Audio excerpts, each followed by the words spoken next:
Hello दोस्तों, आज एक बार आपका फिर से स्वागत है। आज हम लोग पढ़ेंगे संख्या पद्धति। संख्या पद्धति क्या होती है? Number system. नंबर सिस्टम एक बहुत ही विचित्र प्रकार का टॉपिक है। इसमें कई प्रकार की संख्या होती हैं जो हम नहीं पढ़ पाते हैं, भूल जाते हैं, जो हम बहुत पहले पढ़ चुके हैं। क्लास 5th में 6th में ऐसा पढ़ा होगा हम लोगों ने, लेकिन वो भूल गए हैं। आज हम आपको फिर से एक बार रिवाइज कराएंगे। तो ये संख्या पद्धति हम आपको एसएससी के लिए, बैंक के लिए और कई तरह की है, उन कंपटीशन के लिए तैयारी करवाएंगे। नंबर 1 है प्राकृतिक संख्या, नेचुरल नंबर। नेचुरल नंबर किसे कहते हैं? एक से लेकर इन्फिनिटी तक जितनी संख्याएं होती हैं उनको हम नेचुरल नंबर कहते हैं। नंबर 2 पूर्ण संख्याएं, होल नंबर। होल नंबर किसे कहते हैं?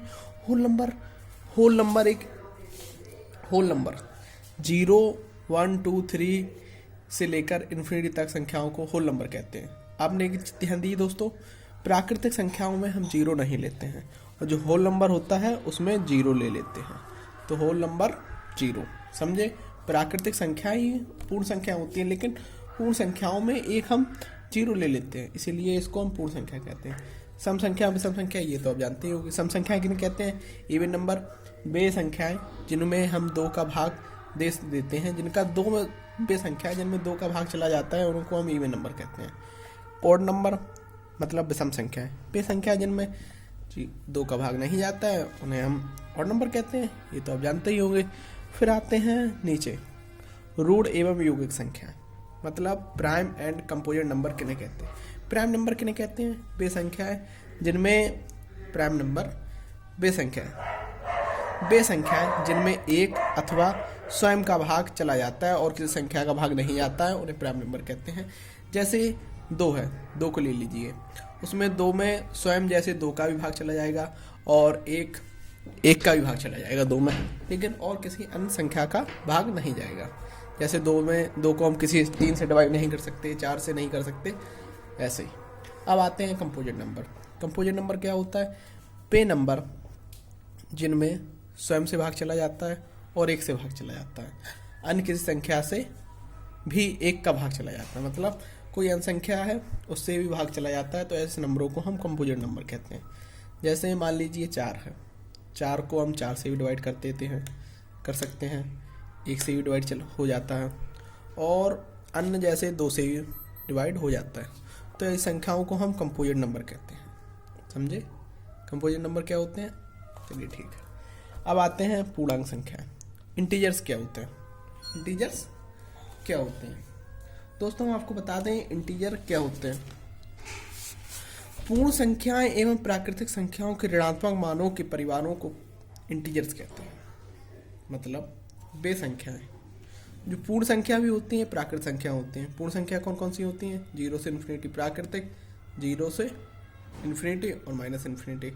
तो 0 से प्लस इन्फिनिटी और 0 से माइनस इन्फिनिटी तक की संख्याओं को हम इंटीजर्स बोलते हैं। समझे?